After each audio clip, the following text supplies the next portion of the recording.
I have a great pleasure to introduce Professor Gary Kessler, who is expert, well known in maritime cybersecurity, and he is for the first time participant into our research seminars, but he contributed to the work of our cybersecurity research group in many ways.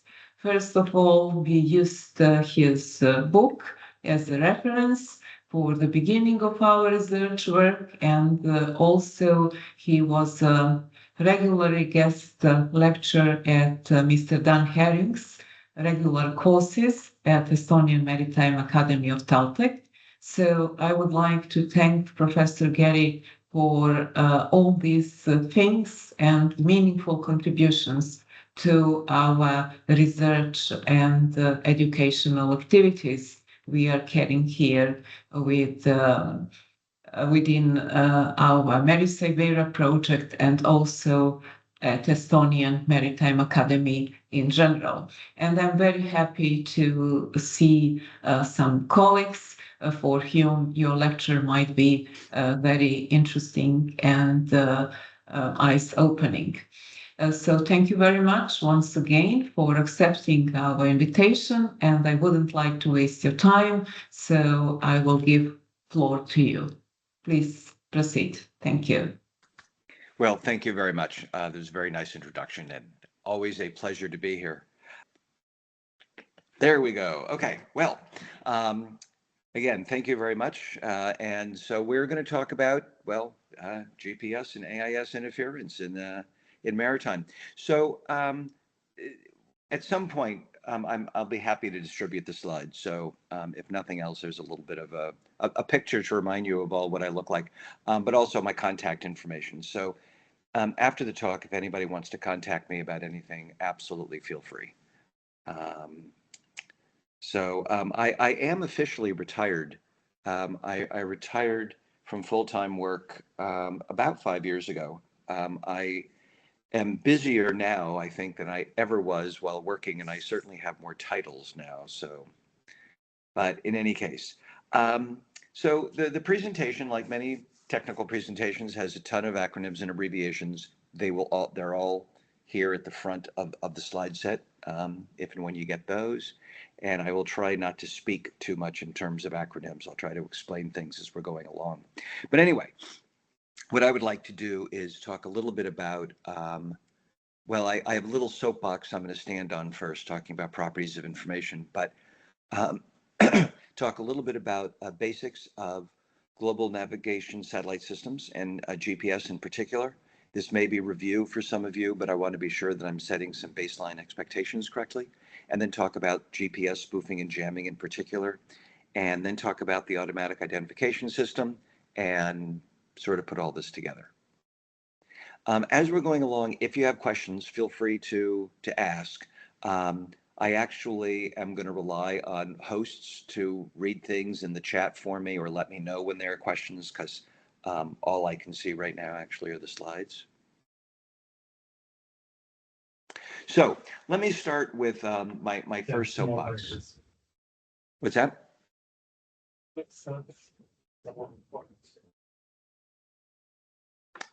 All right, I'm just going to keep going.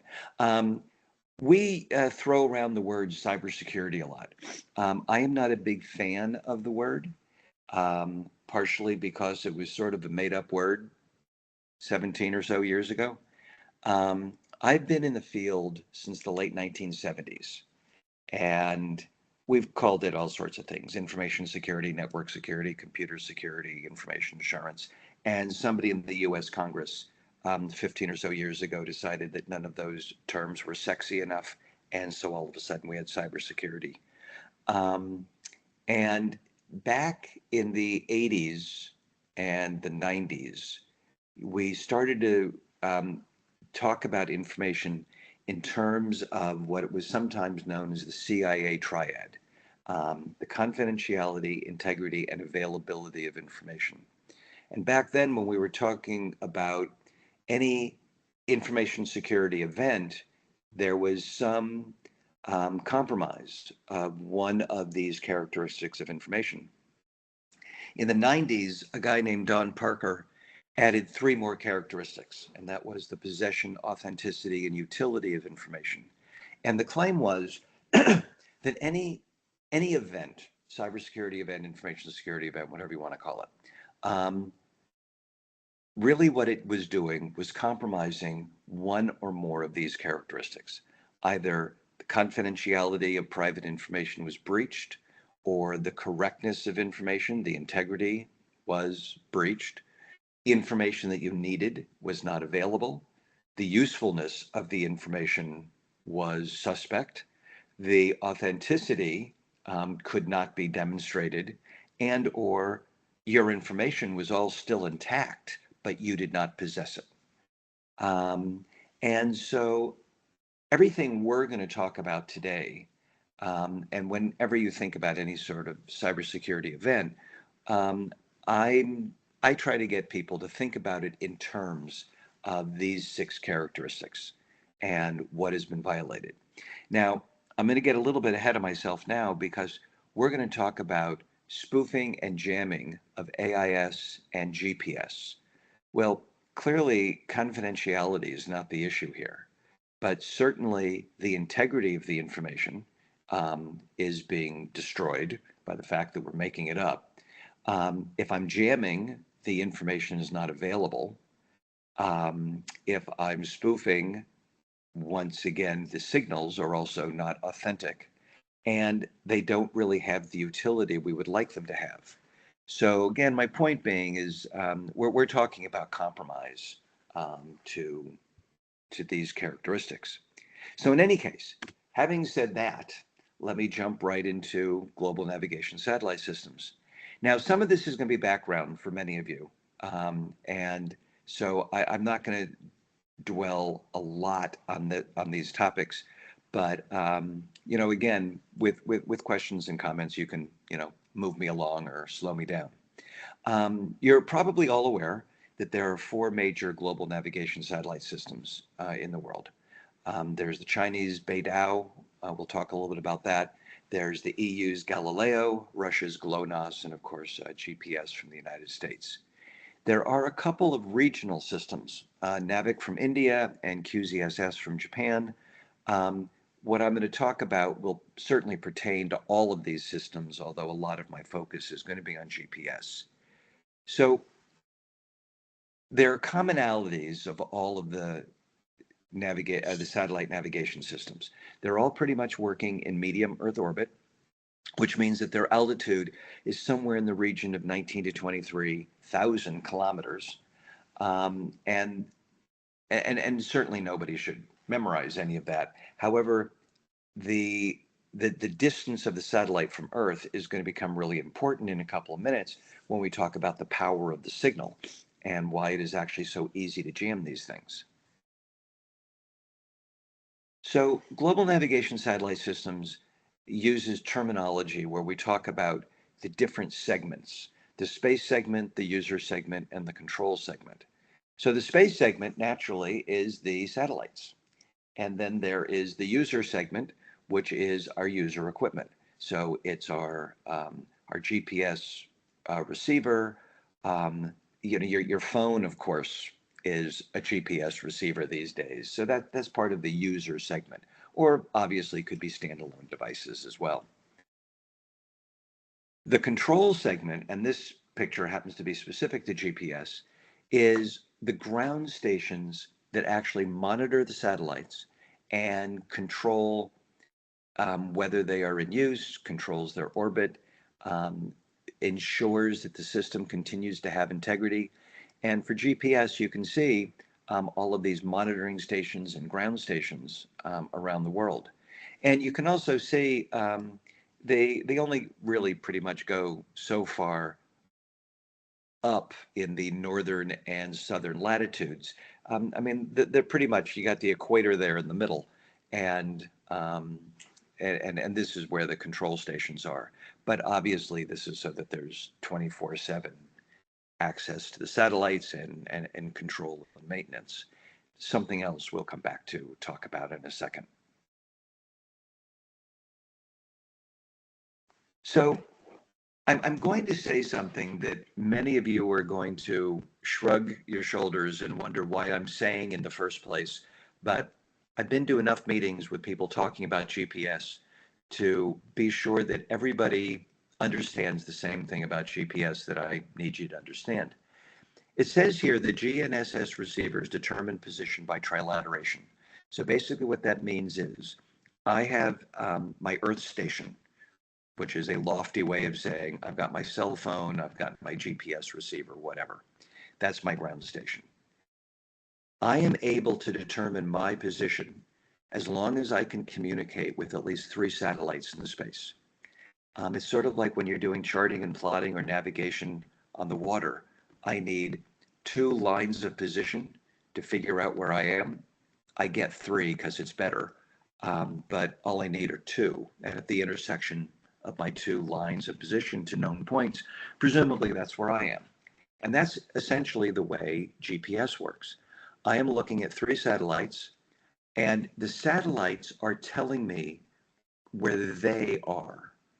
My receiver then is doing a whole bunch of signal processing and some, relatively complex algorithmic manipulation to take where are the 3 satellites, and based on that, I can trilaterate my position, namely my latitude, longitude, and altitude on Earth. We use 4 satellites, but we'll get into that in a second. The reason I'm making a big point about this is because I have been at meetings where people that are talking about policy related to GPS have been under the impression that the satellites are telling me where I am, and without clear understanding that really the satellites are telling me where they are, and it's my receiver that's doing computation to figure out where I am. In any case, that may be subtlety and nuance. But the other big thing I want you to take away from this slide is that while the satellites themselves, which by the way have very, very precise clocks, which we'll talk about, but the signals themselves are being transmitted at relatively high power, about 50 watts.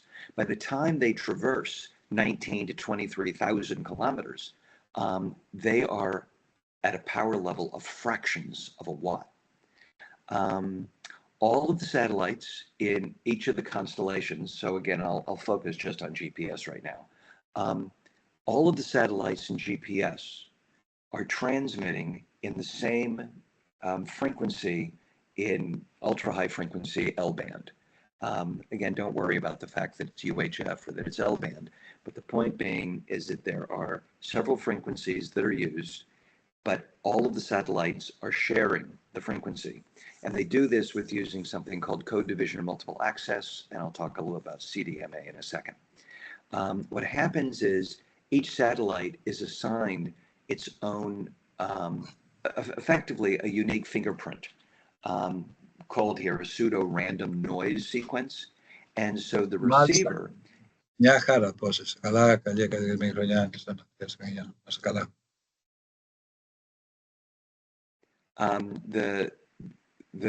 PRN sequence, the pseudo-random noise sequence, allows the receiver to be able to receive all of the communication from all of the satellites, but it can pull out the individual satellites because the pseudo-random noise sequence is not a secret, it's part of the standard.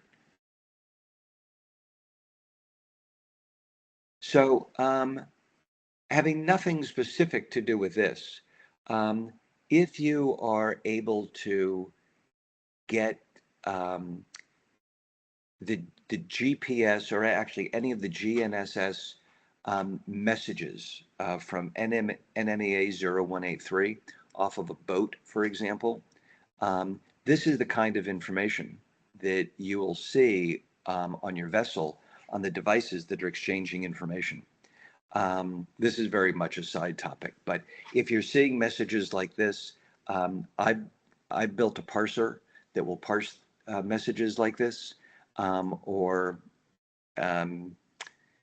it was also a little bit of an example just to see the kind of information that is being sent around your ship as your GPS receiver or your GNSS receiver is getting this information and then distributing it to other devices. I'm actually going to not spend too much time on this, but there really is a lot of information that is being sent around your vessel. Anyway, I said that all of the satellites are sharing the frequency using code division multiple access. So CDMA uses frequency hopping spread spectrum technology, which may be of a surprise to many of you, was invented in the 1940s, and one of the co-inventors was the actress Hedy Lamarr. She actually invented any number of things, and she and actually, again, a little bit of a surprise, a composer, George Antheil, who had worked with Hedy Lamarr on a number of projects, they're the ones who came up with the idea of frequency hopping spread spectrum. They actually were thinking about this because of Navy torpedoes, US Navy torpedoes in the early 1940s. Well, first of all, they frequently missed their targets. That was one problem. Another problem is they frequently didn't explode when they did hit their targets. Again, two very, very different problems. But Hedy Lamarr and George Antheil offered this invention to the Navy. Literally, the Navy did not accept this, even though every advisory board said this is a superior technology to what you're using now. And one of the reasons they wanted nothing to do with it was because it had been invented or co-invented by a woman. A lot of history on that. I won't get bogged down in that. I will observe that sometime 20 years later, the Navy did start to use spread spectrum technology. And today, this is the basis for Bluetooth and Wi-Fi. Well, many systems for mobile phones. While the world uses GSM, North America for many, many years was CDMA based, mostly in the 90s and into the 2000s. And of course, GPS is dependent upon CDMA as well. Anyway, I mentioned before that I need 3 satellites for trilateration, but we use 4. The reason that we use 4 is because the satellites, of course, are moving, and they're 20,000 kilometers away. So by the time the satellite signal gets to me, telling me where I am, or rather where the satellite telling me where it is moved. So if I am trying to trilaterate my position using 3 satellites, I can have an error of up to about 1.5 kilometers. If I use a 4th satellite to correct the time drift, I can reduce the pseudo-range error to about 1 meter. So that is why we're always looking for a fix with at least 4 satellites, and generally we're getting way more than that. Now, the satellites themselves, and I mentioned this, the satellites themselves use very, very precise clocks. They're using cesium clocks, basically small atomic clocks in the satellite. And of course, our receivers don't have the same precision in clock. So, that's one of the reasons that we have the clock drift, and the 4th satellite can be used to correct that. This actually turns out to be an important point, because this is the way that the military can reduce the preciseness of the GPS signal, or actually any GNSS signal at all.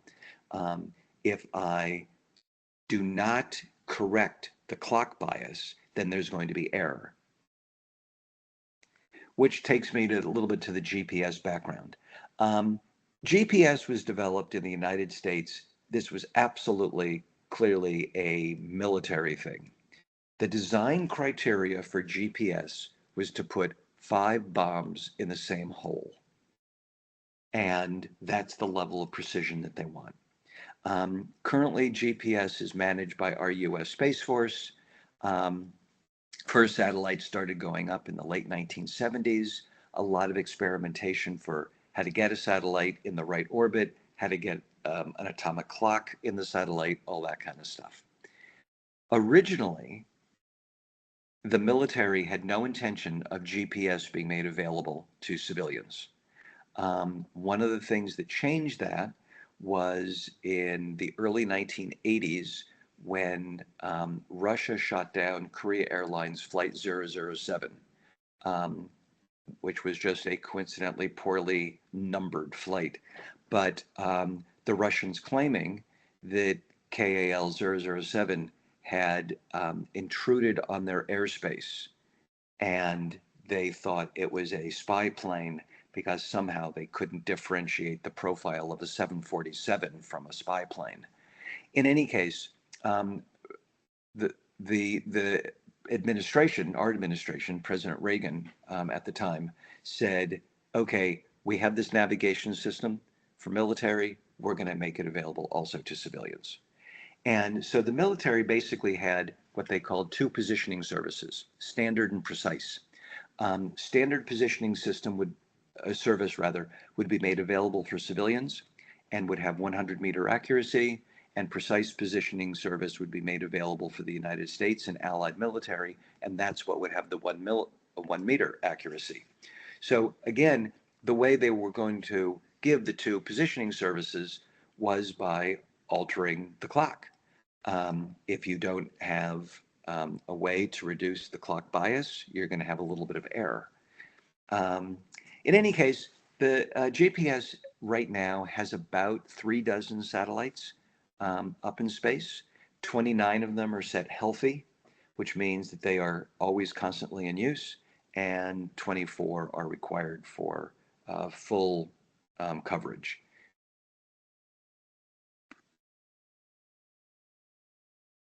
So GPS has now become the central clock for most of the terrestrial digital networks that are driving utilities, digital telecommunication systems, which means it's the basis for, well, all sorts of transportation systems, banking, and pretty much every critical infrastructure.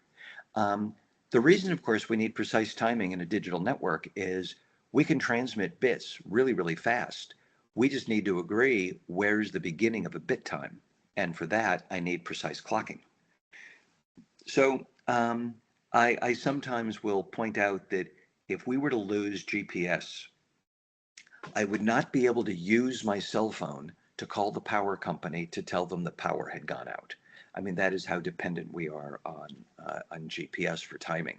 And in fact, one could argue that for everyday use, as it affects our everyday life, timing is the most important part of global navigation satellite systems. We sometimes talk about PNT, positioning, navigation, and timing, as the three critical functions of global nav satellite systems. And, you know, sometimes people sort of ignore or don't think too much about the timing because they're so used to using their phone to be able to get from point A to point B. All they think about is the part that says, where am I and how do I get to where I want to go? And they don't concentrate as much on the timing. So there was something else I was just thinking about here. Oh, I want to talk about resiliency for a second. GPS, like many technology systems that we have, has built-in resiliency in the sense that if one of the satellites goes bad, or one of the satellites detects that it's not operating as it's supposed to, it can mark itself unhealthy, or the ground station can mark it as unhealthy and mark some other reserve satellite as healthy.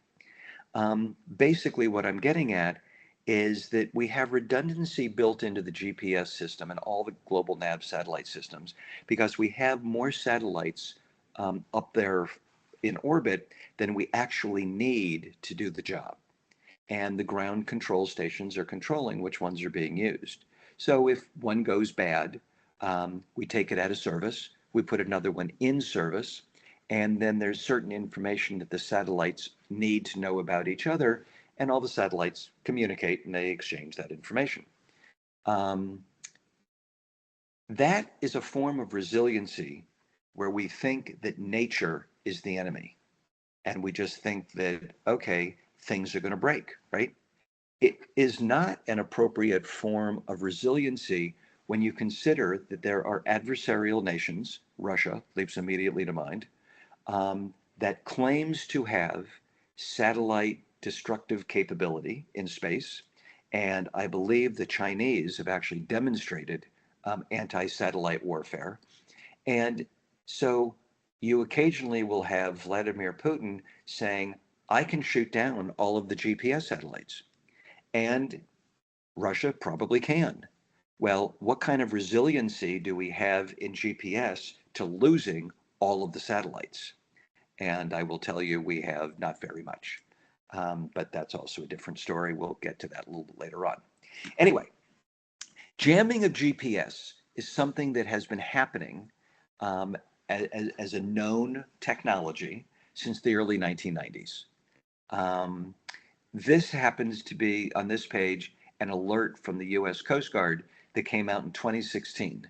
The only novel thing about this is it was the first time the Coast Guard put out any sort of official warning about, oh, by the way, we're starting to see jamming of GPS signals.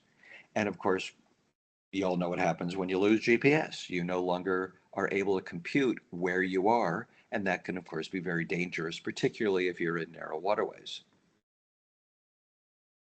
Oh, by the way, if you would like to buy um, a GPS jamming device, I'll look no further than Amazon. Um, there was one device I saw some years ago on Amazon. It was being sold by an English company, but they wouldn't deliver it to a UK address because it's illegal to use in the UK. Um, Here's a device for 15 US dollars. Um, it only jams in an area of 3 to 8 meters, but you can sort of get the idea that it wouldn't be very difficult to get a device that would jam a bigger space. This is developed by a company or sold by a company called Padsun. Seems to me it's possible that it's a Chinese company. But in any case, GPS jammers are really, again, not that very difficult to find, buy, and certainly not very difficult to employ. So here's a picture. This happens to be a Galileo picture. So Galileo um, transmits in UHF. They use the E1 band. The E1 band, as you can see up here, is about 1.575 gigahertz. And what this is trying to show is a spectrum. And you can see right there in the middle, there's this peak. And so your GPS, or in this case, your Galileo receiver, is getting all of these radio signals, and they're able to do the appropriate signal processing to pull the Galileo signal out of the 1.575 gigahertz range. But because the signal from Galileo is stronger than the background noise, even though it's a pretty weak signal itself. Jamming merely requires that I send out a whole lot of white noise in the frequency bands around 1.5 gigahertz. And so here you can see again that red vertical line is the 1.575 gigahertz range. But again, now all the signal processing that your Galileo receiver is able to do is not going to pull a cogent signal out of that. And so, I mean, this is the issue with jamming. Now, military signals, by the way, are encrypted. So we're going to come back to that later on as well, as a way of authenticating a signal that you receive. But while the military signals are supposedly designed to be more resistant to jamming, certainly if the jammer is transmitting at a high enough power level, you can jam the military signals as well. If you are interested, there's a site called gpsjam.org, naturally, and it will give you a map. This one was from the 24th of August. You can get a map of where GPS interference is being reported. Here you're seeing a large amount of GPS interference in the area of the Black Sea, not really surprising.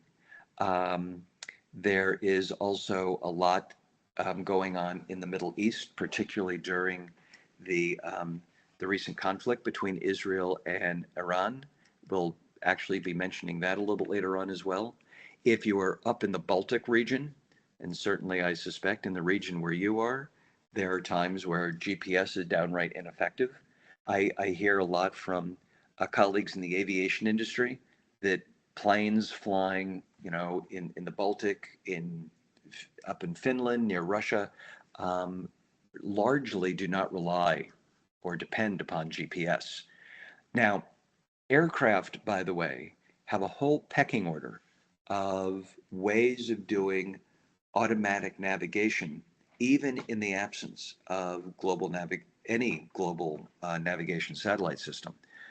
They have inertial systems on board. They have effectively what is dead reckoning, but highly advanced dead reckoning. But the point being is that they have many backup systems. Maritime does not have that luxury. So we're going to change topics here ever so slightly. I should ask, has there been any questions pop up yet that I should address? I'm following chat, no questions so far. Okay. So you can proceed, Gary. All right. So I'm going to, like I said, change topics ever Gary, so. Gary, Oh, no, I am I sorry. see one hand now, Ives. Okay. I am sorry, Gary. I have one question, if possible, for you, and thank you for this great presentation. U.S. Navigation Center, NATO, U.S. Coast Guard, Cyber Command, they Yes. have some, how to say, communication channels, emails or fax or standard internet forms. And you can notify them about any potential GNSS interference. In Yes. such a case, the shipping companies get any advice from them in case of a GNSS interference? Thank you very much. Yeah, no, that's a good and fair question. The Navigation Center does take in those reports. I think basically what they're doing right now is they're taking in the reports as a form of information sharing so that others know that incidents are happening and where they are happening.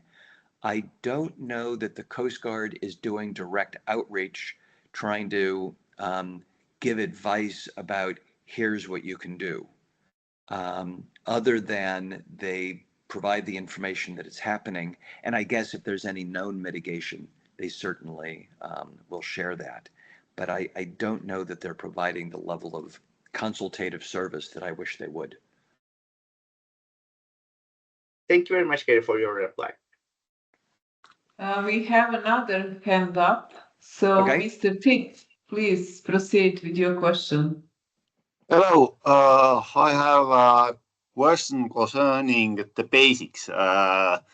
So you told that satellites provide information where they are, but isn't it this way that satellites broadcast the information about where they should be, because those positions are calculated from control station, isn't it so, or have I misunderstood something?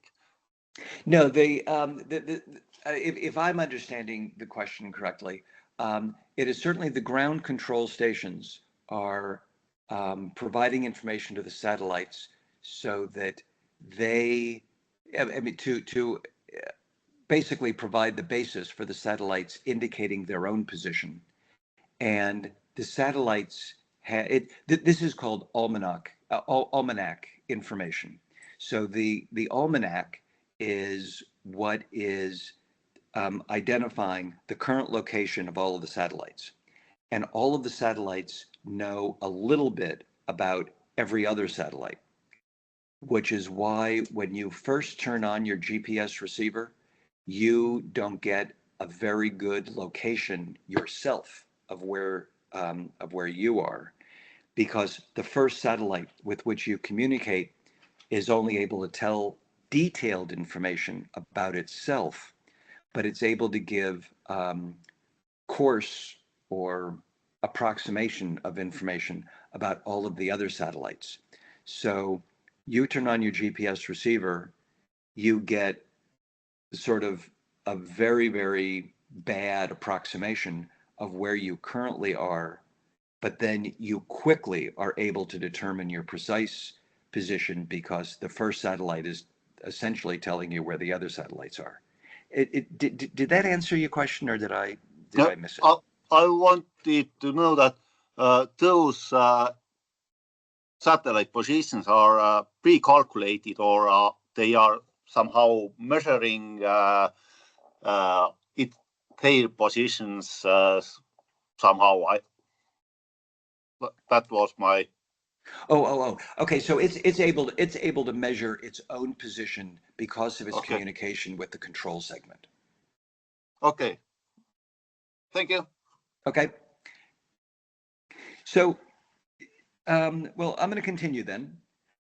So GPS jamming is when an adversary sends out a strong power signal denying you access to your GNSS signal. Spoofing is when you're actually being sent a false signal.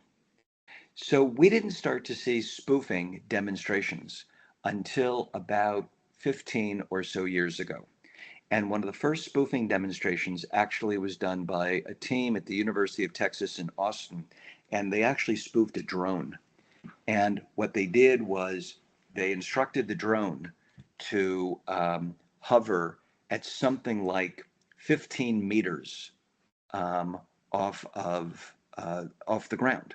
So the drone, did that.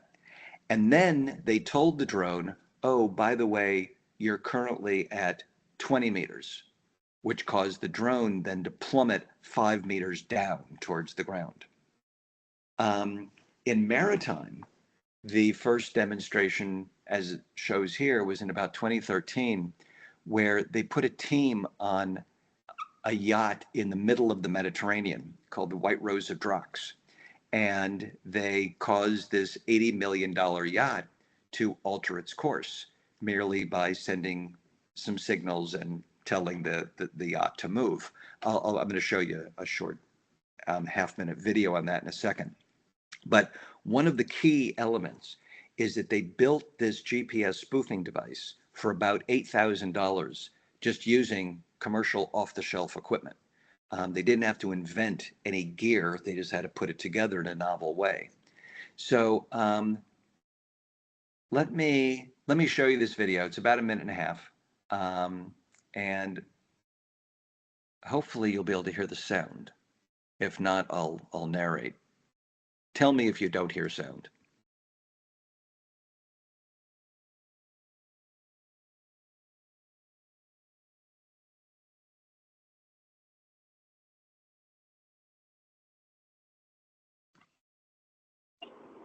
Seems that there's no sound. At least I can't hear it. Oh, okay. So I'll narrate. So this is the White Rose of Drox. And what they did was University of Texas people were on the boat. And as you can imagine, if you're in the middle of the Mediterranean at night, your only way of knowing your position is from GPS. So what the student attacker did was start to send out very, very low power GPS signals until the signals he was sending out overpowered the satellite signals. And now he basically in a stealth mode took over the GPS and then made the ship believe that it was off course by a few degrees. So it basically created the ghost vessel that's shown there. The crew, thinking that they were off course, turned the vessel to get back on course. So the actual vessel, shown in white here, was actually, pushed off course. It was actually a pretty neat demonstration. And I'm impressed that the guys from University of Texas, they couldn't do this in the middle of the Gulf of Mexico. They had to go to the Mediterranean, so fair play for them. In any case, like I said, it was the introduction of a very, very low power signal overwhelming the legitimate signal that made it very difficult to detect by any of the onboard equipment. And of course, at that time, none of the onboard equipment was looking for any potential false signal, and for that matter, wasn't listening to any other constellation except GPS. So the first time we started to see mass GPS spoofing events in maritime, first one that was publicly reported was in June of 2017, and it was by a vessel called Atria that was in the Black Sea off of Novorossiysk, if I pronounced that anywhere nearly correctly. And what happened was about 24 vessels, all in that area, all showed themselves in the middle of an airport, in this case, 20 nautical miles away. So first of all 24 vessels believed that they were pretty much on top of one another. And so here are the pictures. In the lower middle, where you see ship's position, that was the longitude and latitude of where the vessel actually was. And the picture there is of the GPS equipment on the vessel showing where the vessel thought it was. And the vessel thought it was, again, in the middle of an airport. And this turns out to be a very common pattern that we started to see with Russian GPS spoofing, is that the devices being spoofed all thought they were at an airport. I think it was probably because an airport was a convenient place to, put these vessels. Now, obviously the master thought he was at anchor, and when the GPS said you're in the middle of an airport, I'm sure he knew, yeah, I'm still at anchor in the middle of the water, I'm fine, but it was at least alert enough to take pictures. And we see a continuation of GPS spoofing and a lot of other examples that continued soon thereafter and even today. One of the first times this was used for known nefarious means was in July of 2019, when Iran seized a UK oil tanker named Stena Impero. And what happened was Stena Impero was in the middle of the Strait of Hormuz and all of a sudden turned north and went into Iranian waters. And lo and behold, when it got to the Iranian water, there just happened to be 3 Iranian naval patrol boats waiting for her. The previous month, the Brits had seized an Iranian tanker in the area of Gibraltar for violating European Union sanctions that had been imposed on Iran. So it was largely viewed that the Stena Impero was seized as, as retaliation. But when one looks at, in this case, the GPS tracking of the boat, you can see on that blue line there, the boat was, Stena Impero was in, international waters, and then all of a sudden turned and went into Iran. And the premise at the time and the evidence that they seemed to find was that the GPS had been spoofed, so Stena Impero actually didn't know where they were. And we continue to see a lot of this. In May of this year, a vessel, the MSC Antonia, ran aground, 304-meter container ship. And in this case, they lost their AIS, situational awareness, because of GPS interference that was going on in the area as well. And it turns out that the previous day, a GPS interference advisory had been sent out, and here was a vessel that was then victimized by that. So the problem that we're having today is that GPS spoofing is, as it says here, so prevalent that it really is causing serious problems for mariners. And it's exacerbated by the fact that we don't have any backup to GPS, no serious backup. We have a number of augmentation systems that makes GPS more precise, but in the absence of GPS, they're not really doing what we need to get done. And so it means that mariners need to be extra vigilant wherever they are, to continue to rely on our charts, rely on a seaman's eye, rely on all those other tools that we had to use, before we had GPS. We're seeing navigation errors, we're seeing collisions, and again, all the stuff that we mentioned here. But of course, to the merchant mariner, the biggest concern is that there's a lot of financial loss. When a vessel is grounded, even if it's only for a few days, think of the delays in shipping, the potential loss, monetary loss if cargo is spoiled, just the delay in getting where you're supposed to be to pick up the next shipment to get it to where it's supposed to be. I mean, obviously there are many problems caused by the spoofing, and we're going to talk in a minute. There's a lot of reasons that countries and other organizations are actually engaging in spoofing.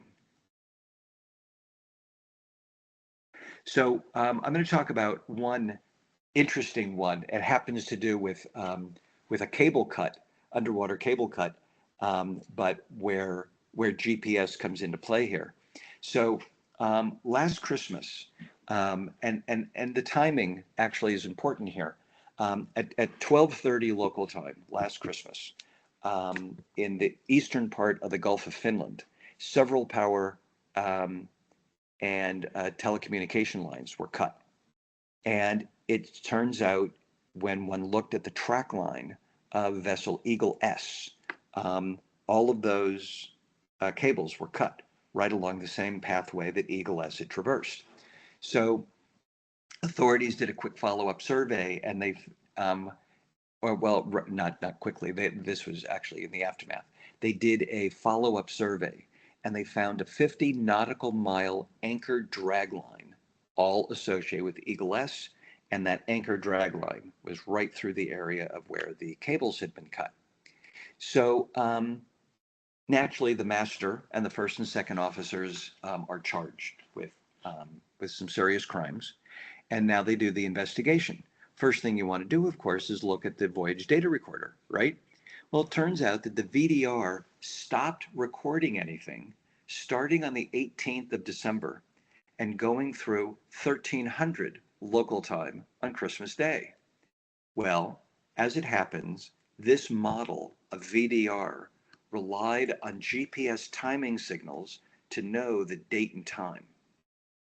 Eastern part of the Gulf of Finland has a lot of GPS interference, a lot of jamming, a lot of spoofing. In this case, the jamming, because GPS timing signals were not available to the VDR, everything reverted back to the year 2005. And then the VDR auto-deleted all of the old files. So the files with the information on the voyage data recorder during the period of time that Eagle S was dragging its anchor were all lost because the VDR didn't have access to GPS. I just thought this was an interesting story, and I would share it as part of this, but anyway, it shows you the importance again of GPS timing. So there was a question before about U.S. Coast Guard Navigation Center. This is an example I took from earlier this year, the kind of things you can find. They accept reports on any GPS issues, and they categorize it by whether it's terrestrial, aviation, marine, or other. This happened to be a marine event. And so the Nav Center gets a report. They then give some sort of analysis, and they do provide some mitigation suggestions if they have any, but it's a useful resource. So the URL for NavCen is down there at the bottom. You're welcome to check that out. By the way, if you want to build spoofing gear for GPS, it is relatively inexpensive. This is one design. There's a pen there in the middle, but that's just to give you a reference to how big, or more appropriately, how small these things are. This is old, you can tell, because it's saying that a Raspberry Pi costs 35 US dollars. The Raspberry Pi is probably double that now. But again, you're not talking about a whole lot of money here. This is something that is well within the means of, a college student. So you can spoof GPS with software-defined radio. There's some hardware for that. You'll be glad to know you can go online and you can find ways to spoof GPS with software-defined radio with software only. So anyway, there's all of that stuff. So again, I'm really showing you this to let you know this is not rocket science, and it is not something that can only be done by a nation state. So some of the mitigations, using multiple navigation systems on your vessel, which is to say use a GNSS receiver that can get, let's say, GPS and GLONASS, for example, or use some form of backup, such as inertial systems, terrestrial radio. Some of you may remember LORAN. There are parts of the world where they're reintroducing LORAN.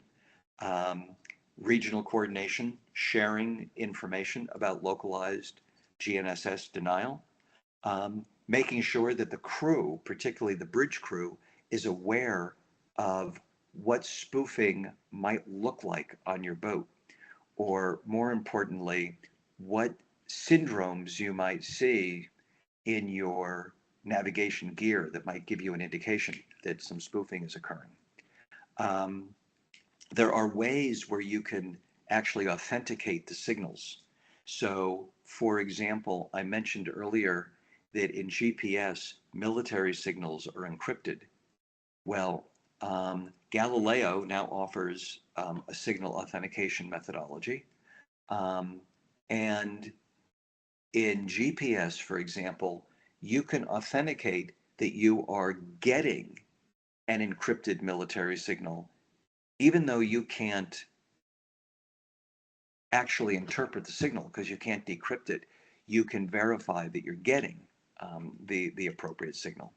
And, some form of artificial intelligence can also be employed in real time, or at least there's research on how to do this, that can detect any sort of anomaly that, again, suggests that spoofing is going on. So there are mitigations.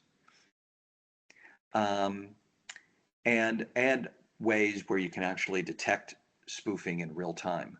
And again, here, you can detect the signal distortion possibly. A bogus signal is not going to be coming from a satellite. It's going to be coming from a different direction. I already mentioned the correlation of the encrypted signals. And again, the old use a GNSS receiver that monitors multiple constellations. This is commonly done.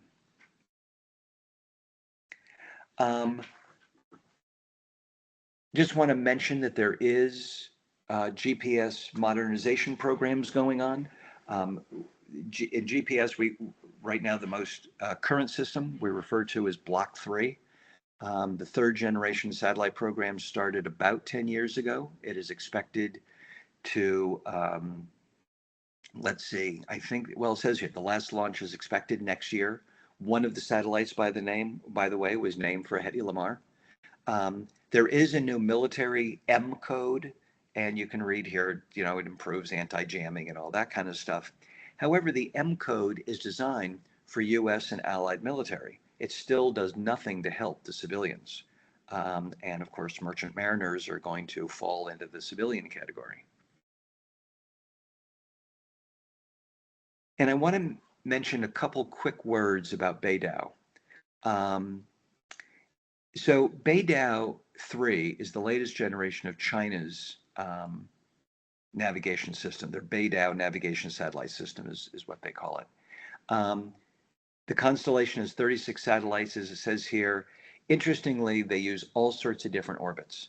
Rather than just use medium Earth orbit, they have some geostationary, they have some inclined geosynchronous orbits. Like I said, it's a very interesting and pretty complex system. One of the things I want to say real quick, though, is this. China has been motivated to push Beidou to become the most advanced global navigation satellite system in the world. It is response to an incident that happened in 1996 that they call the unforgettable humiliation. And the unforgettable humiliation was this. As you know, there are bodies of water, most commonly near Taiwan, that China claims is its sovereign waters. And many times, US and other allied nations will occasionally steam through their waters, enacting freedom of the sea movement, saying, you know, you may claim this is your water, but internationally nobody recognizes it as your water. And freedom of the seas means I'm allowed to be here. And in 1996, the Chinese decided, well, just for kicks and grins, we're going to fire a missile over the bow of one of the US naval vessels.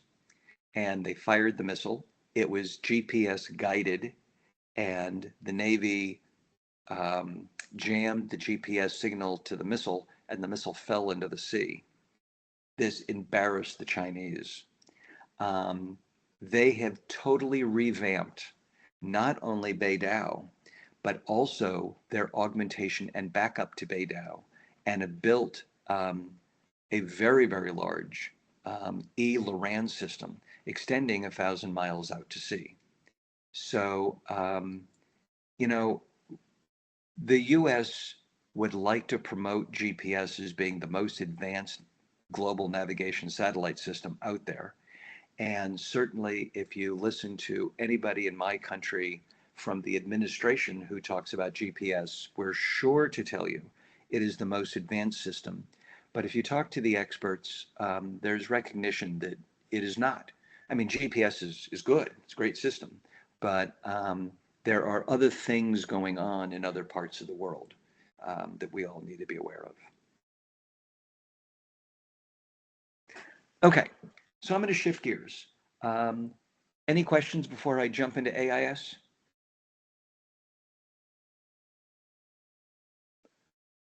Okay, hearing none, let me get into AIS issues.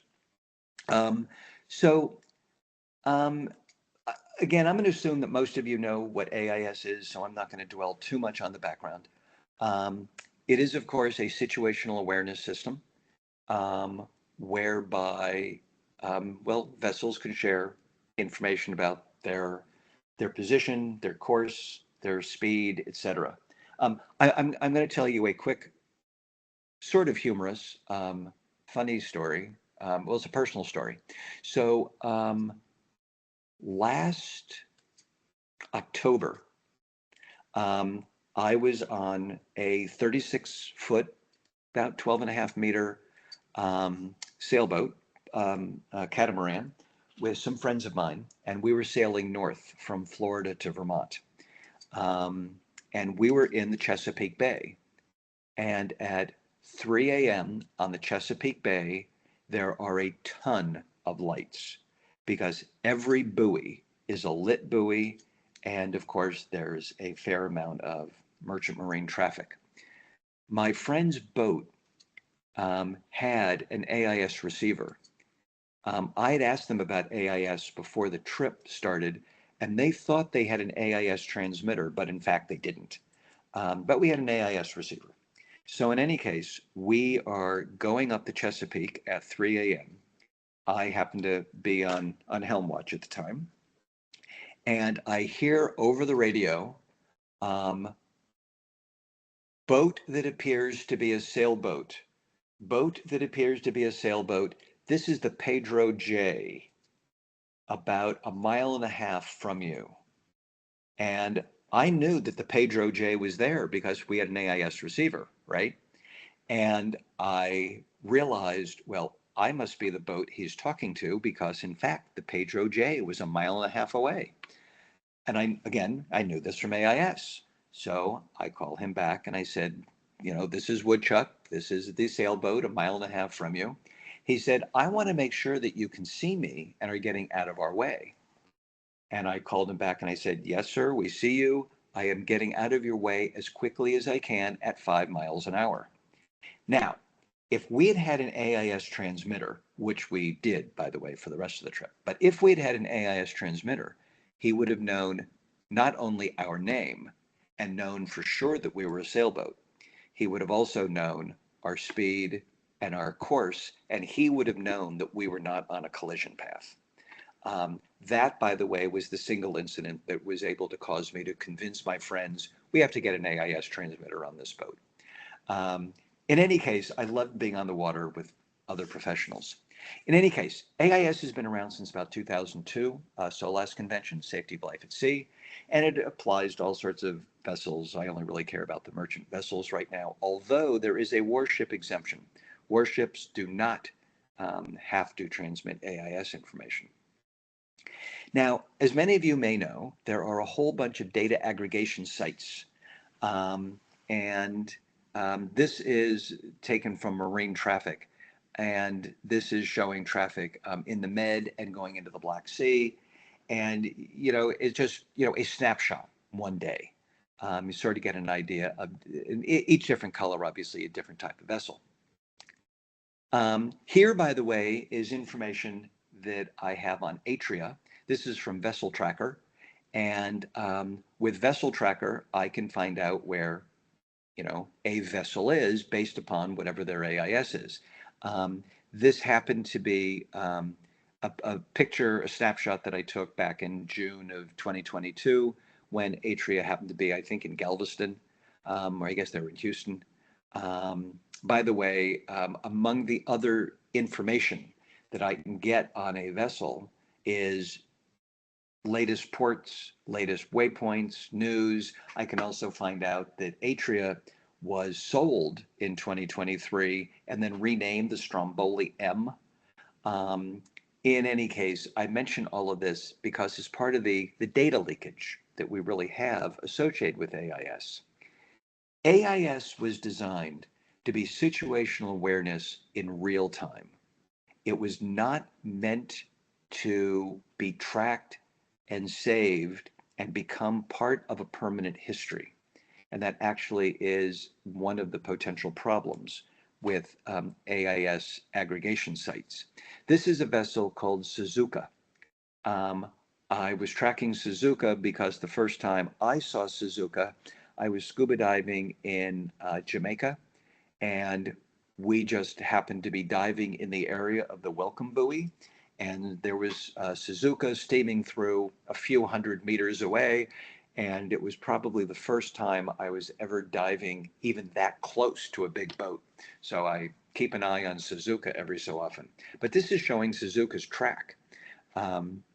Again, this was back in October of 2022. So in 2013, a group from Trend Micro published a report talking about a number of the protocol vulnerabilities in AIS. Now, AIS was motivated by the grounding of the Exxon Valdez in the late 1980s.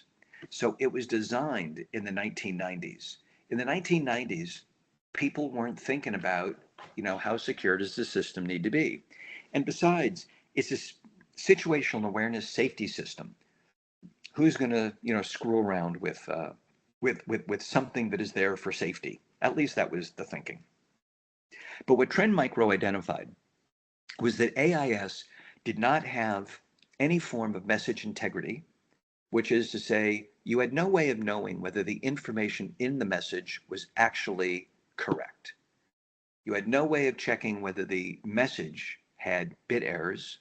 You had no way of knowing when the message was actually sent because you assumed you're receiving it now. It's a real-time system.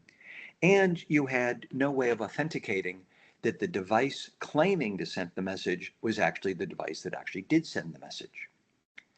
So there's all sorts of spoofing scenarios that came out of this. It means that somebody could be sending false AIS messages indicating your closest point of approach to another vessel or to a lighthouse, and causing you as a mariner to now change your route. I could send out false search and rescue transmitter messages. I could send out fake weather forecasts. You can sort of, see the rest of it here. But the bottom one, data diddling, is just a term saying I can change data. I can totally send out false signals. And we're going to talk about that as we go forward. So in 2019, in July of 2019, we this was the first report of starting to see some strange GPS and AIS readings. This happened to be in the port of Shanghai.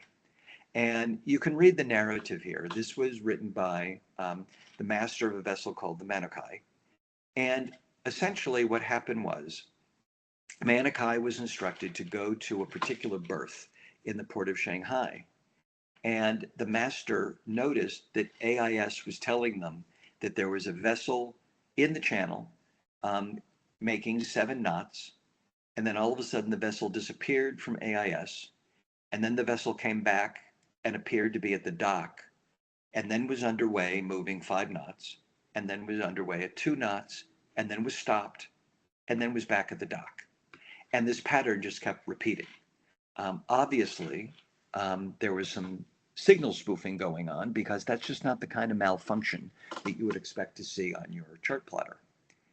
And so what we started to see in Port of Shanghai was these things that were called circle spoofing.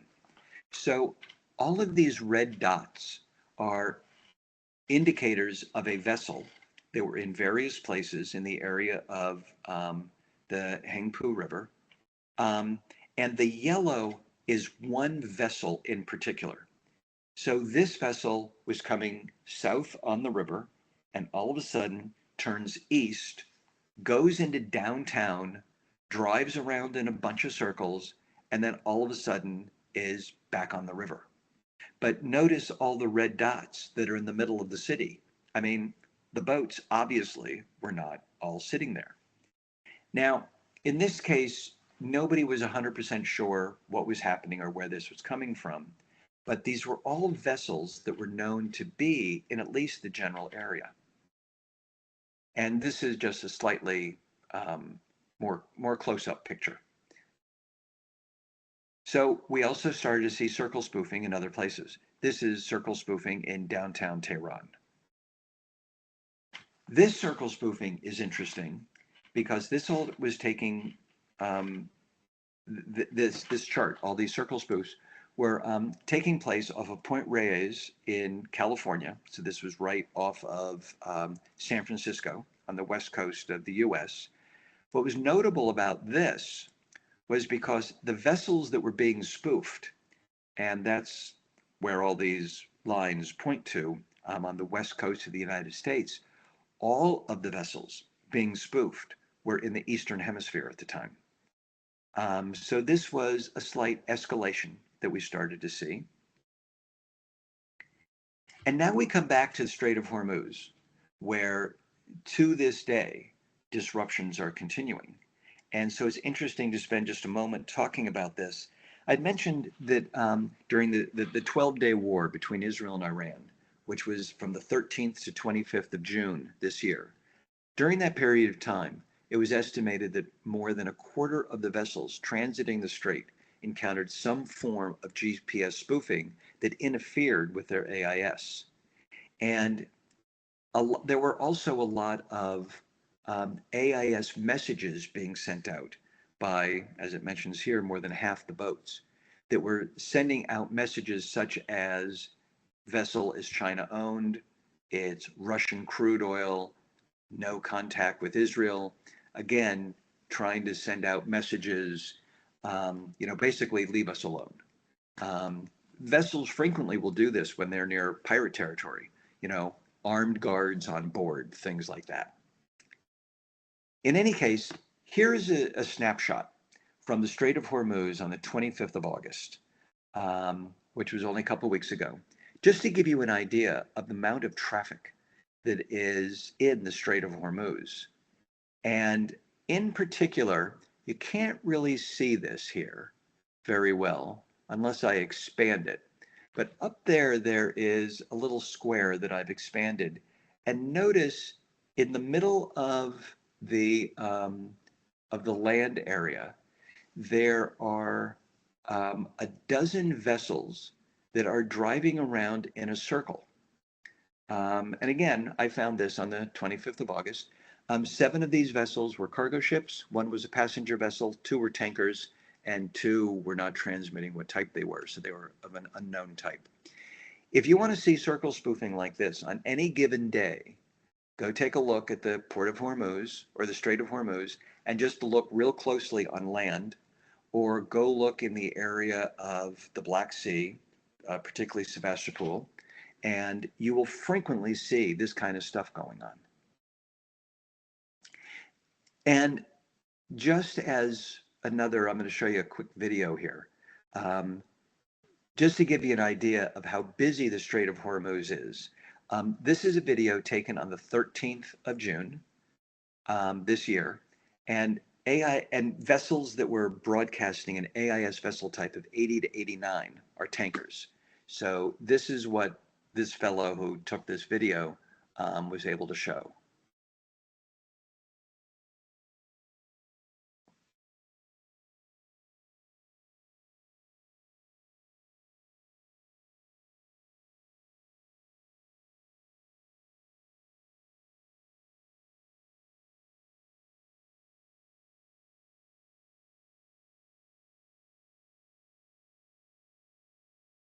So there was some sound there, but it wasn't very interesting. But the point of that is this. This was taken at night. Now, any of you who spent time at sea at night can imagine just how many moving things were going on here, and how difficult it is to ascertain, and hence the importance of AIS. Which brings me then to a collision in the Gulf of Oman that occurred in June. There was a vessel called Front Eagle, 335 meter Front Eagle and 274 meter Adeline, both tankers, and they collided about 20 nautical miles off of Khor Fakkan in the UAE. Hopefully I pronounced that approximately correct. This was on the 17th of June. So you can go online and see all sorts of AIS tracks. And this is sort of showing the last moments. Front Eagle was on its trajectory, and you can see its trajectory.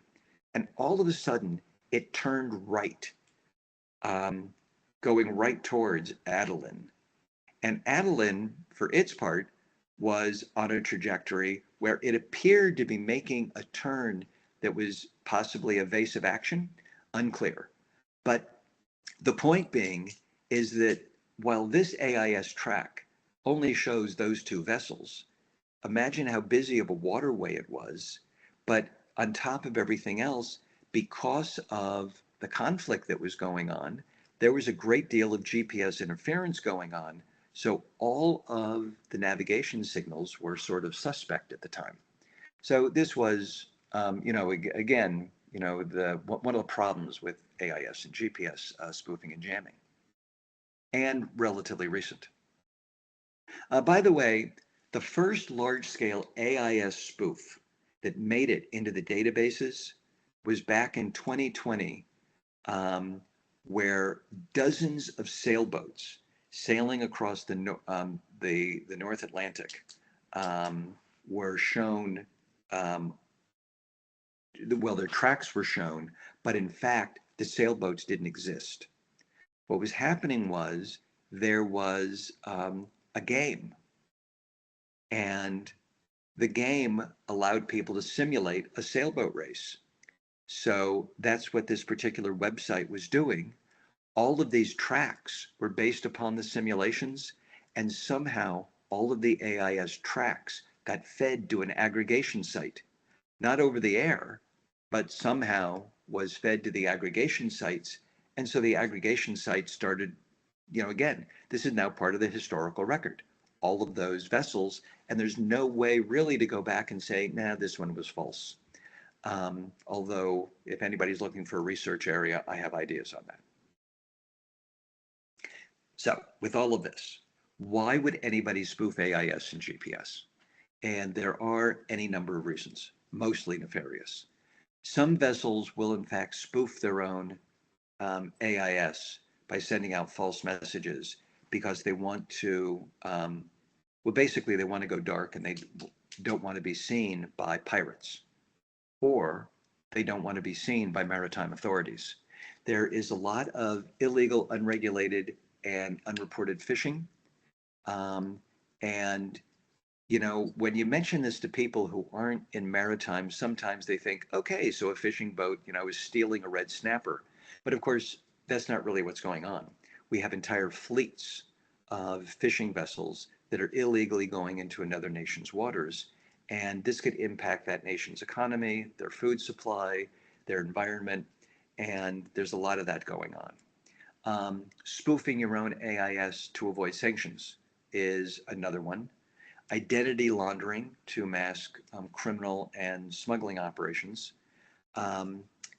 and just downright physical activity. So here is a picture from the Global Fishing Watch that the yellow areas are the hotbeds of AIS disabling or AIS spoofing. And, you know, famously some years ago, there was 100 or 200 Chinese fishing vessels that were in the Galapagos that were broadcasting their AIS, showing them to be off the coast of New Zealand. Examples of that are rampant in the industry. And, you know, you can again see where some of the areas where these boats were sending out false signals. This is the track of a vessel called Tulip. And Tulip was trying to bypass oil sanctions by, as you can see here, the blue dots are showing the route it was transmitting on AIS, showing it coming down the east coast of Africa and then up the west coast of Africa. Its actual track, according to satellite imagery and VHF radio transmission monitoring, was coming down around the Cape and going to Venezuela to pick up Venezuelan oil and return it to wherever it was going to return it to. So again, here using false AIS to hide the fact that it was engaged in sanctioned activity. Here is a picture from one tanker that was carrying sanctioned Russian oil, meeting in the middle of the Mediterranean, transferring the oil to another vessel. And again, there's been a lot of this work going on as well, not only in the Mediterranean, but in Asia as well, with, again, illegal activity. Well, I don't really need to talk about the Russian Ghost Fleet right now. Here's a case where a Chinese ship was suspected of cable sabotage, and when they were stopped by Taiwan Coast Guard, they were actually, the Coast Guard was unable to board the freighter because of the sea conditions, and the vessel basically left Taiwan water, and rather than go to a port as they were directed to by the Coast Guard, they headed to South Korea, getting out of the Taiwanese jurisdiction. In any case, the Taiwan Coast Guard administration was able to identify the vessel, but then they also came to believe that the vessel actually had two different AIS transmitter devices and was able to basically mask its identity by just constantly changing from one device to the other. I'm not going to talk too much about paper charts, but most of you are aware that paper charts are going away. In some parts of the world, they effectively have already gone away. Oh, here I'm going to show you a spoofing of ATONs. So ATONs are aids navigation. This is showing the inlet near where I live. This is Ponce Inlet on the east coast of Florida. And so I live in a part of the world, IALA B, so red is on the right as you return from the ocean, instead of red being on the left. So here's the channel coming into Ponce Inlet. And you'll notice the first red buoy out there is the red number 2. We call it the bell buoy because it has a bell. And if you look here at this chart, the lighter colored water is the deeper water, right? So we've got a pretty wide channel coming into Ponce Inlet, but only the northern part of the channel is dredged. The southern part of the channel during low tide is less than a meter. So obviously you want to be coming in between the buoys. So the spoofing demo that I'm going to show you, I was able to transmit, and I only did this on my computer. I didn't actually put this out on the air. All I needed to do was transmit, 10 AIS messages to now position 10 AIS aids to navigation. So these are virtual aids. They only will appear on a chart plotter. So what I did was the virtual aid that I put out all the way to the right was a preferred channel mark, a junction marker. And I put out the type of junction marker that said, well, keep me on the starboard side. So the primary channel is the channel to the south, and the secondary channel is the channel to the north.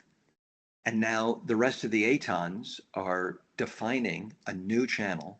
And you'll notice that that new channel that is defining takes you right over the dark blue water, the water that has less than a meter of draft at low tide. These messages all would appear to be authentic. They all have appropriate identification numbers. There's no way to tell that this was not transmitted by the Coast Guard. It's going to appear on a chart plotter, and if somebody's coming in and doesn't know the area, this is what they're going to see. So spoofing, unfortunately, is not that difficult to do. And so I have some examples that I do want to talk about real quickly.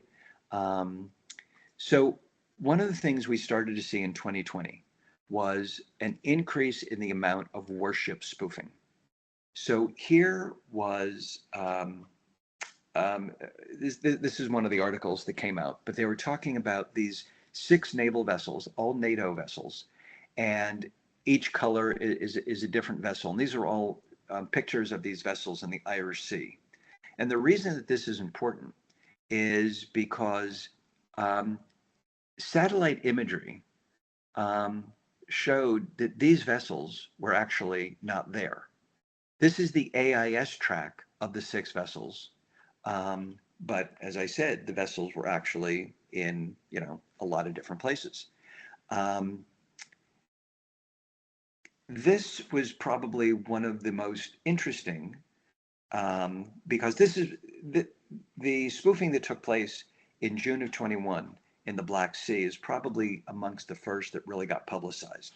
This event that I showed you from 2020 came out in a report in 2021, but really didn't make news. This made news.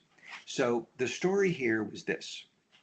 In June 2021, NATO was going to have some naval exercises in the Black Sea in cooperation with the Ukraine. So the NATO vessels were going to Odessa. Now, you guys all know that some years earlier, Russia had annexed Crimea and had named Sevastopol not only a naval base for Russia, but the main naval base for their Black Sea fleet. And so 2 vessels, the Royal Navy Defender and the Dutch Navy Everston, came into Odessa, and then later that day, or that night rather, AIS tracks showed the 2 vessels leaving Odessa and basically going in a straight line to Sevastopol and coming within miles of the naval base. And this, of course, gave Putin all sorts of reasons to do saber rattling and say, look, these NATO vessels are coming dangerously close to starting a war. Look, NATO is not a defensive alliance like they say it is. this is clearly provocative, this is clearly offensive, blah, blah, blah. Meanwhile, pictures that were taken contemporaneously to this at this time showed that Evertson and Defender never left their dock, and the AIS tracks clearly were false. Now, nobody believed that the two vessels actually left and were trying to do anything in Russian waters. However, what is the only audience that Vladimir Putin cares about? And that would be the Russian people. No reason for the Russian people not to believe this when this is coming out on their national media. And of course, this is June of 2021. Russia invades Ukraine in February of 2022. So, I mean, the timing is very suspect. So I mention this because I want to mention something else. I believe that there is a very, very good chance that the spoofing that went on, not just with those two vessels, but also with the U.S. naval vessel as well, a couple of days later, had everything to do with missile offense, military offense rather, and manufacturing a pretext for something bigger later on. And so I want to spend just a couple minutes talking about something called the Gulf of Tonkin incident in 1964. So most of you, at least from the pictures I've seen, don't look old enough to necessarily remember this. And I'm just barely, I was only 10 when this happened myself. And this didn't come to light for, many years later on.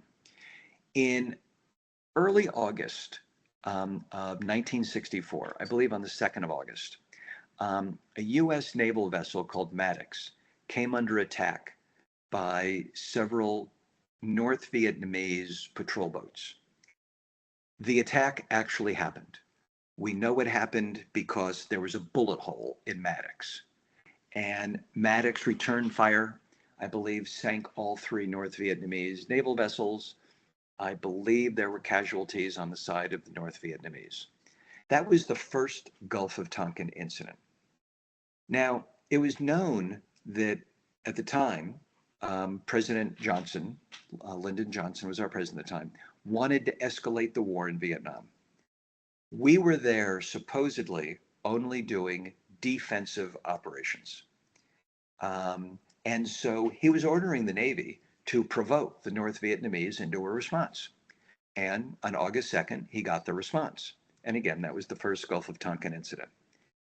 2 days later, on the 4th of August, the Maddox and another vessel, Turner Joy, were in roughly the same area where they had electronic information that indicated that there were torpedoes in the water coming towards them.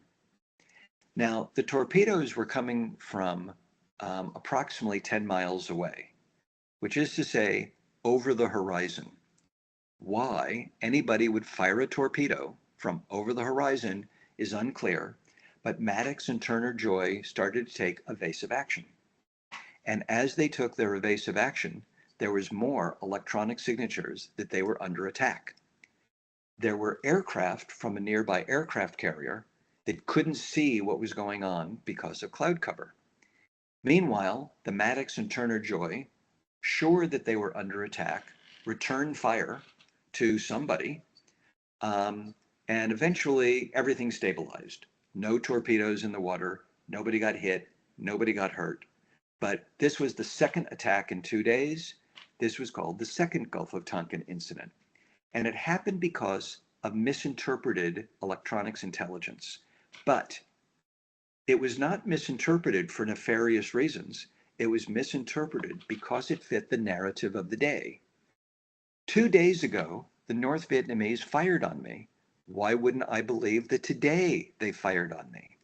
It turned out that the evasive action that the 2 U.S. naval vessels were taking were adding to the noise that they were picking up, that was adding to the errors in the electronic intelligence that was being interpreted. And this didn't come out for many, many years, that there was a misinterpretation of the intelligence. Again, it was truly an error. But again, this was the second Gulf of Tonkin incident.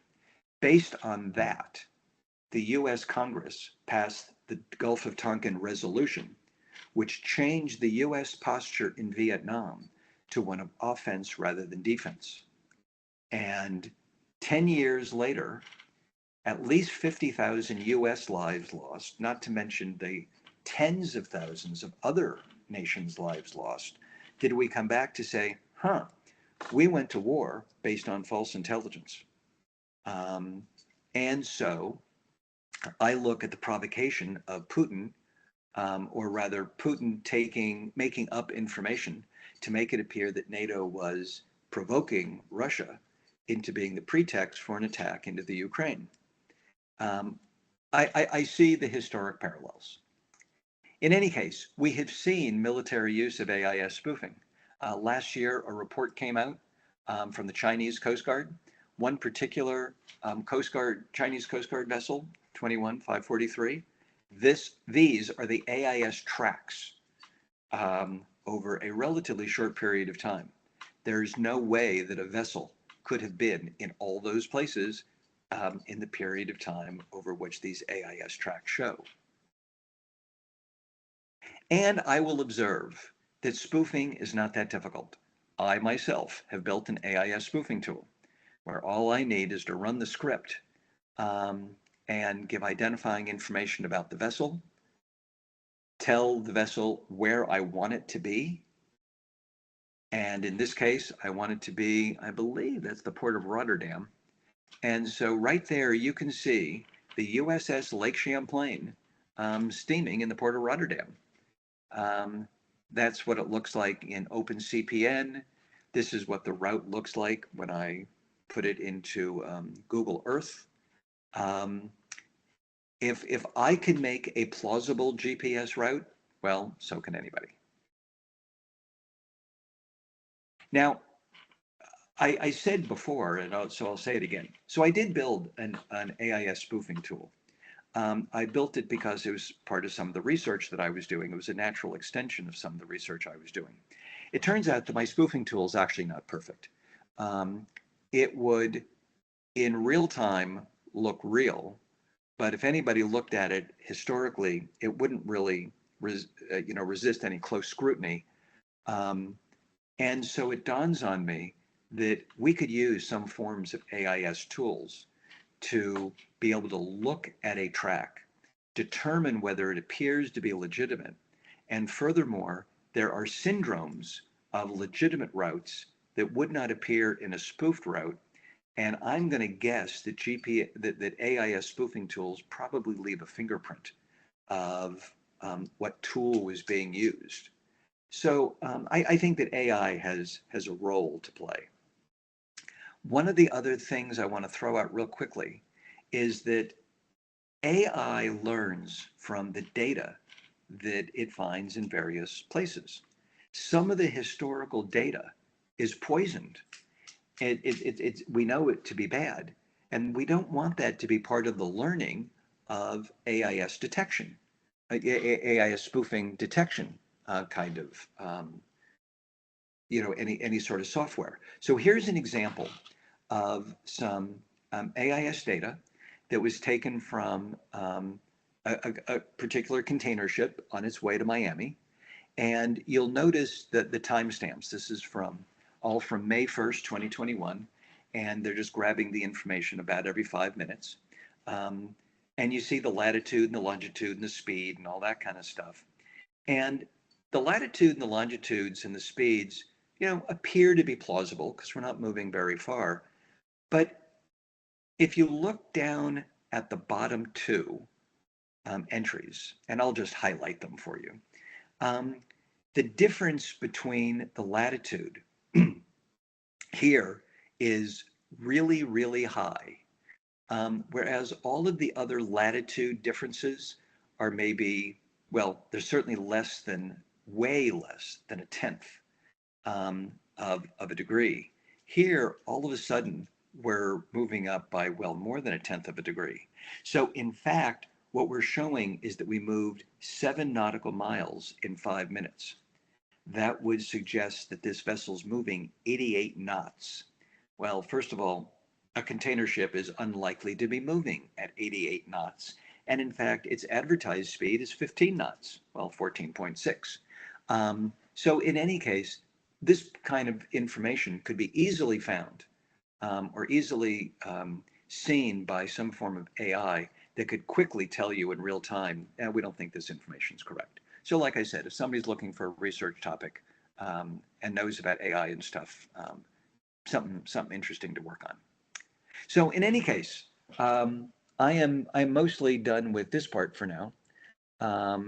But GPS, continues to be used to be the most widely used position navigation timing system around the world.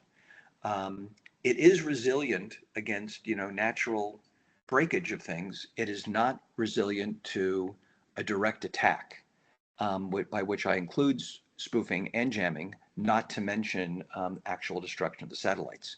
And unfortunately, we don't have good backup to the system. AIS, of course, is also very, very reliable when it's used as designed. GPS spoofing causes all sorts of problems with AIS.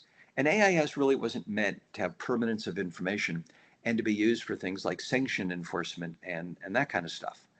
And so AIS is sometimes misused by maritime authorities.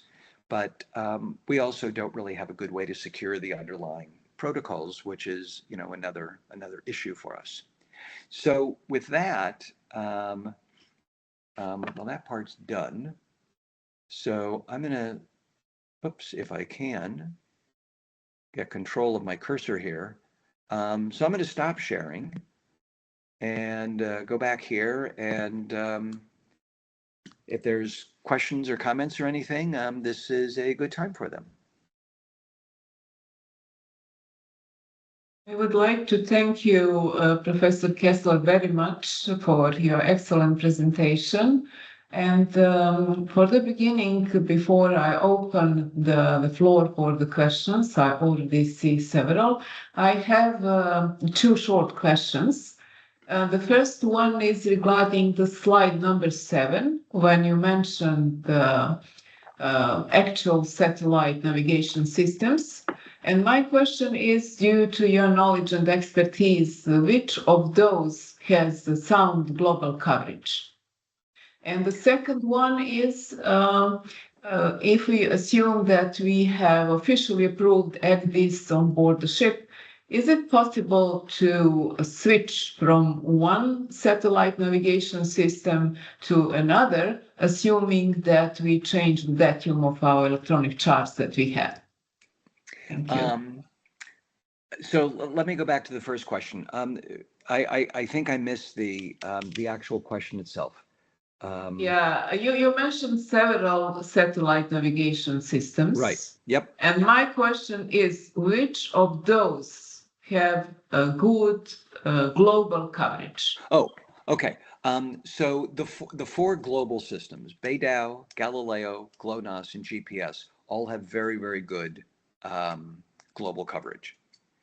The second answer to your question is that your GNSS receiver, if it is able to track multiple constellations, is usually set to use one of them, but in a mode that if it detects any irregularities, because it's confirming with the other constellations, it can, depending upon the device, automatically switch to another constellation, and presumably would advise you that it just switched, or allows you to change the primary constellation that it's going to employ. But my understanding of the way these systems work is that they're still monitoring everything. They're displaying whatever they're displaying based upon the primary having validated that the primary signal looks to be valid. Does that make sense? Yes.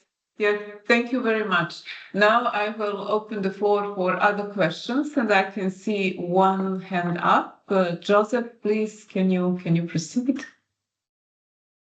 Yes, thank you. Lex Joseph, I'm from the Dutch Water Department, and I had a question with regards to AIS, because if I'm assuming correctly, this is an issue that's not too dissimilar from aviation, like you had with the flight from Malaysia back a few years ago, Yep. where they actually found a mismatch after the fact between the data they got from the transponder, which is basically like an AIS, and the raw radar data.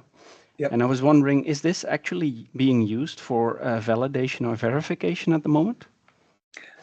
Is AIS being used, or?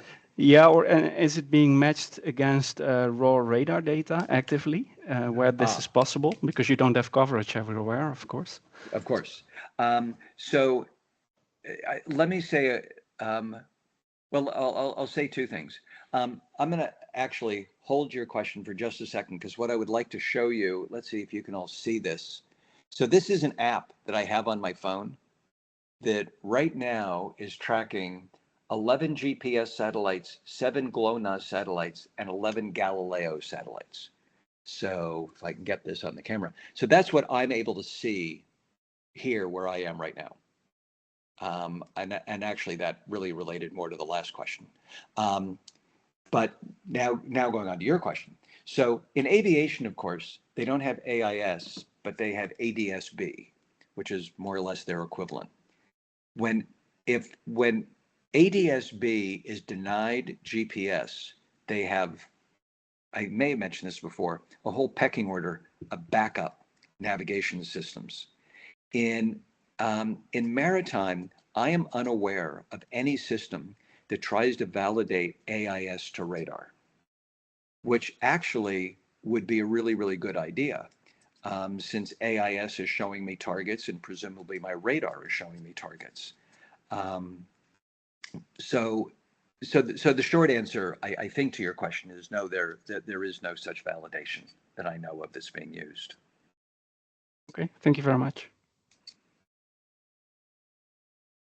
Okay, we have another hands raised. It's Mr. Titz. Please go ahead. Hello. Once more, you have shown different GNSS jammers also on your presentation. Mostly they are assumed or can be used on the on ground level or on land level. But is there actually, do you know, has there been incidents when there has arisen topic that those jamming signals come from space or from satellites? So that's actually a really good question, and you know, it fits in with the fact that one way of being able to detect a spoof signal is that they normally don't come from space. I am unaware of any reports of spoofed signals coming from satellites, although it seems to me it would be relatively straightforward to send signals that appear to be spoof signals and bounce them off of a low Earth orbit satellite. I just don't know of that being done. But it would certainly make sense as a way to do it. Most of the spoofing that is going on is coming from terrestrial devices.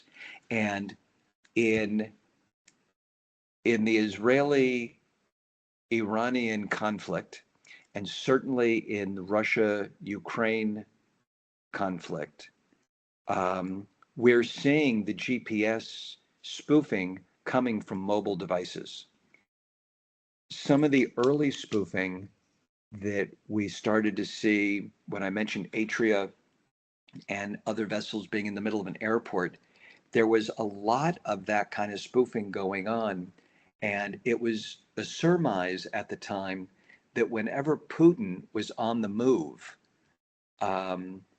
his security service was spoofing GPS in the area of where he was, which again was pointing to there being mobile spoofing devices.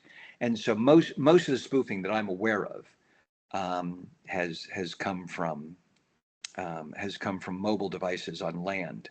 But certainly, I could conjure up, I suspect, a very sophisticated spoofing scenario where signals do come from space. I would like comment a bit more because I this year made my master's degree, and then I looked through reports, CIPSA reports about GNSS jamming, and most of them came near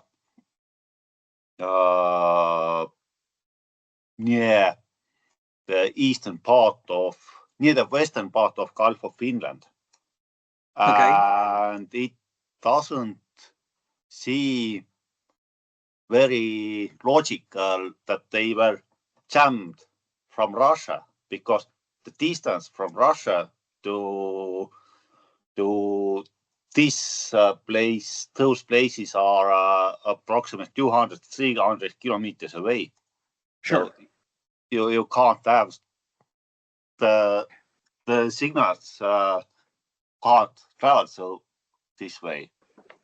Well, well, certainly not all the jamming is going to be coming from Russia. We have seen civilians jam airports. In some cases, not even knowing that they were jamming an airport. They were basically trying to hide their own location. So they were trying to jam their own GPS.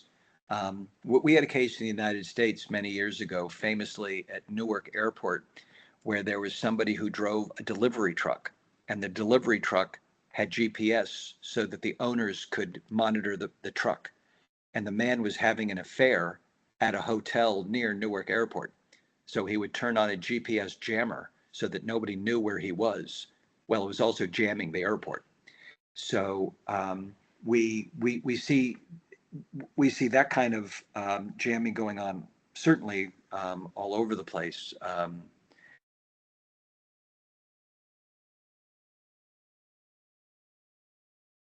And actually, this question struck me yesterday, and I Googled a bit, and I found an article which claimed that the first recorded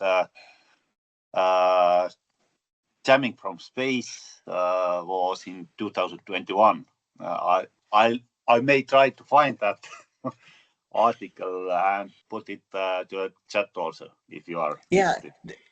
I'd actually like to see that. That would strike me as interesting, because jamming from space means I have to send an incredibly high power signal from space to jam the receiver on Earth, which was the problem with the signal in the first place. The spoofing from space I could see, but if you could share that, I would love to see that article. One comment about those that GPS jam web page, to take into account that these phenomena happens in on maritime sector or on the ground level.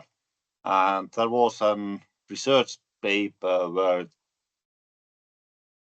was shown that you can't correlate effects on 10 kilometers above the ground level and on the ground level, zero or 20 meters from the ground. So they are totally different. Interesting. I can look after that also and put in chat, but it will take some time. Thank you. Good, thank you.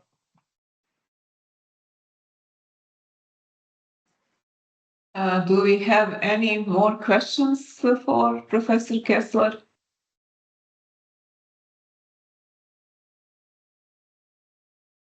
If we don't have, I can just ask maybe one more. how electronic intelligence interpretations can be based only on AIS threat without considering the radar scans or something, let's say, more reliable.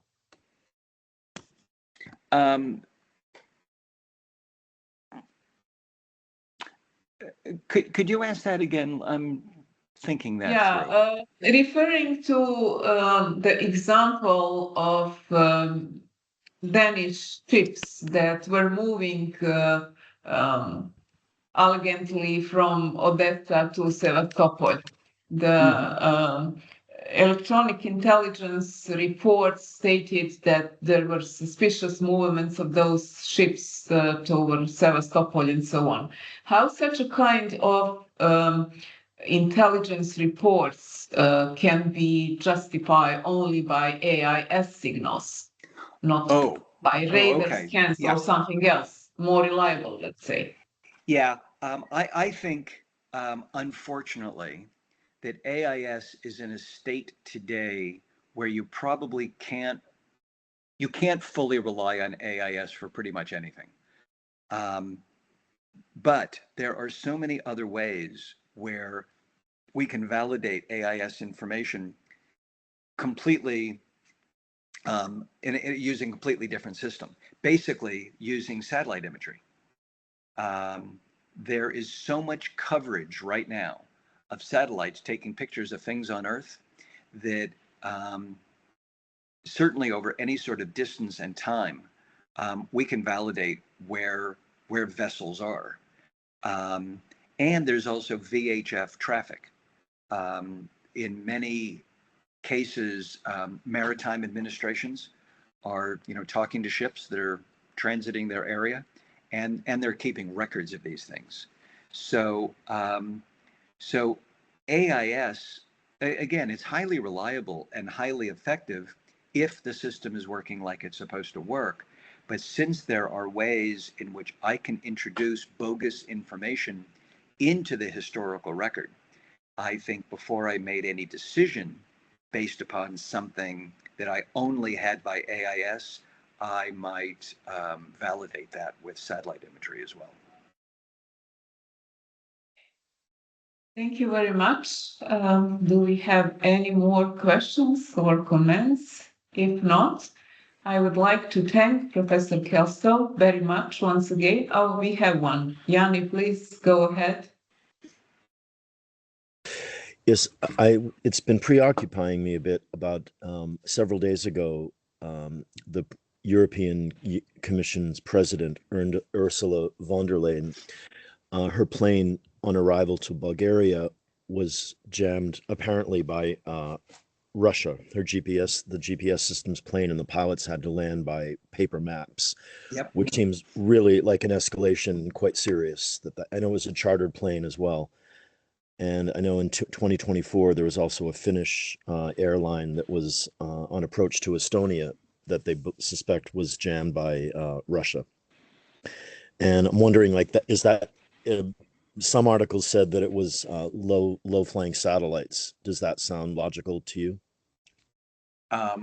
Low flying satellites that were actually that was causing the jamming.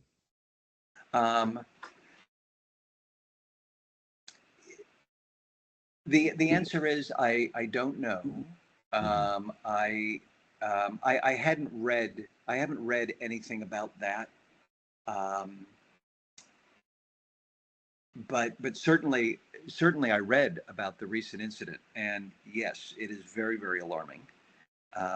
It's very alarming that I can choose an area, and the fact that one nation would deliberately jam civilian aircraft from other nations, but I don't know enough about whether low-flying satellites could have diverted something. That should not be impacting the GNSS signals. There are, of course, a ton of low Earth orbit satellites. I haven't read enough about the analysis about whether there is so much space clutter that it is interfering with these signals from higher up. So, yeah, is it plausible? Maybe, but I enough about it. Well, thank you very much. Yeah, I'm going to be researching that. Thank you. Yeah. Now, in the chat, Tilt did post an article from inside GNSS called "Can RF interference to GNSS satellites be generated by satellites in orbit?" So we just posted that. So I haven't had a chance to look at it yet, but I will be doing that. Thank you very much. Also, the recordings will be available soon on our Maritime webpage under research seminars sections for those of you who are asking in the chat. And if we don't have more questions, I will thank Professor Kessler once again and all of you, and wish you a nice rest of the day. Thank you. Bye. Thank you all very much. See you in spring.